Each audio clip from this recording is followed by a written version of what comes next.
அன்பர்களே வணக்கம். இன்று எதை பற்றி பார்க்க போகிறோம் என்றால் குரு பெயர்ச்சி பலன்கள் 2024. எதிலும் நிதானத்துடனும் பொறுமையுடனும் செயல்பட்டு வெற்றி காணக்கூடிய மகர ராசி அன்பர்களே வணக்கம். இதுவரை சுகஸ்தானமான 4ஆம் ராசியில் இருந்து வந்த குரு பகவான் சித்திரை மாதம் 18ஆம் தேதி 1/5/2024 நாள் முதல் புத்திரஸ்தானமான 5ஆம் வீட்டிலிருந்து சுப மற்றும் அசுப பலன்களை வழங்குகிறார். புத்திரஸ்தானத்தில் இருக்கின்ற குரு தன் நின்ற ராசியிலிருந்து 5ஆம் பார்வையாக கன்னிராசியான பாக்கியஸ்தானத்தையும் 7ஆம் பார்வையாக விருச்சிக ராசியான லாபஸ்தானத்தையும் 9ஆம் பார்வையாக மகர ராசியான ராசிஸ்தானத்தையும் பார்க்கிறார். குருவின் பார்வை பலன்கள். குரு 5ஆம் பார்வையாக பாக்கியஸ்தானத்தை பார்ப்பதினால் வழக்கு சார்ந்த விஷயங்களில் தெளிவான முடிவு கிடைக்கும். புதிய விஷயங்களை கற்றுக்கொள்வீர்கள்.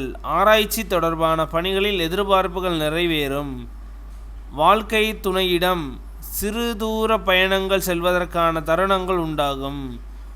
குரு 7ஆம் பார்வையாக லாபஸ்தானத்தை பார்ப்பதினால் விலை உயர்ந்த பொருள்களின் சேர்க்கை ஏற்படும். எதிர்பாராத சில புதிய வாய்ப்புகள் உண்டாகும். நினைத்த பணிகளை திட்டமிட்டு வெற்றியடைவீர்கள். செயல்பாடுகளில் அனுபவமும் புத்தி கூர்மையும் வெளிப்படும்.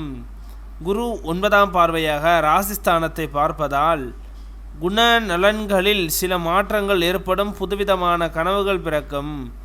மற்றவர்களின் கருத்துக்களை மதிப்பளித்து செயல்படவும். மனதளவில் இருந்து வந்த கவலைகள் குறைந்து தெளிவு பிறக்கும். சிறு சிறு விஷயங்களிலும் மன நிறைவு ஏற்படும். குரு நின்ற பலன். குரு புத்திரஸ்தானத்தில் நிற்பதால் மனதில் புதுவிதமான ஆசைகள் பிறக்கும். சுபகாரியம் தொடர்பான விஷயங்களில் சிந்தித்து செயல்படவும். எதிர்காலம் சார்ந்த சில முடிவுகளை எடுப்பதற்கான தருணங்கள் உண்டாகும். காப்பீட்டுத் துறைகளில் சில நுட்பங்களை புரிந்து கொள்வீர்கள். பயணங்களின் மூலம் முன்னேற்றமான வாய்ப்புகள் கிடைக்கும். இணையம் சார்ந்த துறைகளில் திறமைகளை வெளிப்படுத்துவீர்கள். குரு பகவானின் வக்ரகால சஞ்சார பலன்கள். ஜாமீன் விஷயங்களை தவிர்ப்பது நல்லது. கணவன் மனைவிக்கிடையே அனுசரித்து நடந்து கொள்ளவும். ஆடம்பரமான விரயங்களால் நெருக்கடிகள் ஏற்படும். பேச்சுக்களின் நிதானத்தை கடைபிடிப்பது நல்லது. குரு பெயர்ச்சியால் உண்டாகும் பொதுவான பலன்கள். பெண்களுக்கு மனதில் நினைத்த செயல்களை செய்து முடிப்பீர்கள். தோற்றப்பொழிவில் மாற்றம் உண்டாகும். புதுவிதமான ஆடைகளை வாங்கி மகிழ்வீர்கள். வரவுகளின் மூலம் சேமிப்புகள் அதிகரிக்கும். தந்தை வழியில் ஒத்துழைப்புகள் கிடைக்கும். அலுவலகத்தில் உயர் அதிகாரிகள் சாதகமாக செயல்படுவார்கள். எதிர்பார்த்த சில சலுகைகள் கிடைக்கும். மாணவர்களுக்கு சிந்தனையில் தெளிவு பிறக்கும். விளையாட்டுப் போட்டிகளில் திறமைகளை வெளிப்படுத்துவார்கள். முயற்சிக்கான அங்கீகாரமும் மதிப்பும் கிடைக்கும். முதுகலை கல்வியில் எதிர்பார்த்த தருணங்கள் அமையும். உத்தியோகஸ்தர்களுக்கு பணி நிமித்தமான சில விஷயங்களை ரகசியம் காப்பது நல்லது. திறமைக்கு உண்டான மதிப்பு தாமதமாக கிடைக்கும். மற்றவர்கள் செய்யும் செயல்களால் உங்கள் மீதான பொறுப்புகள் அதிகரிக்கும்.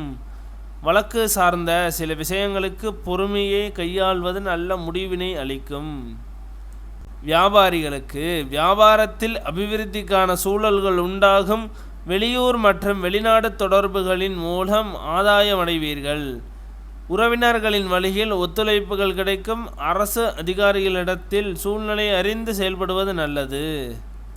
நன்மைகள். நடைபெற இருக்கின்ற குரு பெயர்ச்சியால் பணிபுரியும் இடத்திலும் குடும்பத்திலும் நன்மதிப்பும் மரியாதையும் உயர்வதற்கான வாய்ப்புகள் உண்டாகும். கவனம். நடைபெற இருக்கின்ற குரு பெயர்ச்சியால் புதுமையான சில விஷயங்களில் விழிப்புணர்வுடன் இருப்பது தேவையற்ற விரயத்தை தவிர்க்கும். வழிபாடு. செவ்வாய்க்கிழமை தோறும் விநாயகப் பெருமானை தேங்காய் எண்ணெயில் தீபமேற்றி வழிபாடு செய்து வர சிந்தனைகளில் தெளிவும் சுபிக்ஷமும் ஏற்படும்.